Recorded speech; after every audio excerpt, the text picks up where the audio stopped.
চমকে যাওয়ার মতো একটি ভিডিও হঠাৎই ছড়িয়ে পড়েছে, আর তাতে উত্তাল হয়ে উঠেছে মেহেরপুরের গাংনী এলাকা। হাড়াভাঙ্গা এইচবি মাধ্যমিক বিদ্যালয়ের প্রধান শিক্ষক রাজু আহমেদও এক ছাত্রীকে ভিডিও কলে অশ্লীল অঙ্গভঙ্গি এবং ফ্লাইং কিস করতে দেখা গেছে। গতকাল শুক্রবার বিকেল থেকে ভিডিওটি ছড়াতে থাকে। সেটি ছড়িয়ে পড়তেই মুহূর্তেই তা টক অব দ্য ক্রান্তি হয়ে ওঠে। একজন শিক্ষকের এমন আচরণে স্থানীয়দের মাঝে তীব্র ক্ষোভ তৈরি হয়েছে, উঠেছে নিন্দার ঝড়।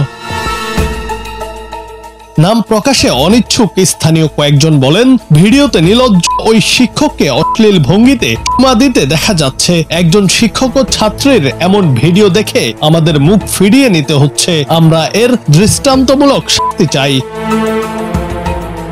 বিদ্যালয়ের সাবেক শিক্ষার্থীরা বলেন, শিক্ষা প্রতিষ্ঠান একটি পবিত্র জায়গা। এমন অনৈতিক ঘটনা কিসের বার্তা দেয়? ভবিষ্যৎ প্রজন্ম কি শিখবে এই শিক্ষকের কাছ থেকে?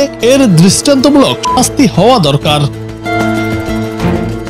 হাড়াভাঙ্গা এইচবি মাধ্যমিক বিদ্যালয় ব্যবস্থাপনা কমিটির সভাপতি মুখলিসুর রহমান ভিডিওটি দেখেছেন জানিয়ে বলেন, এটি খুবই দুঃখজনক ঘটনা। আমি ব্যক্তিগত কাজ সেরে ফিরেই প্রধান শিক্ষকের বিরুদ্ধে দ্রুত আইনি ব্যবস্থা নেব।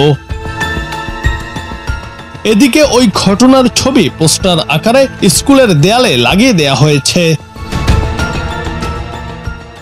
জুনায়েদ আহমেদ, বাংলা টিভি।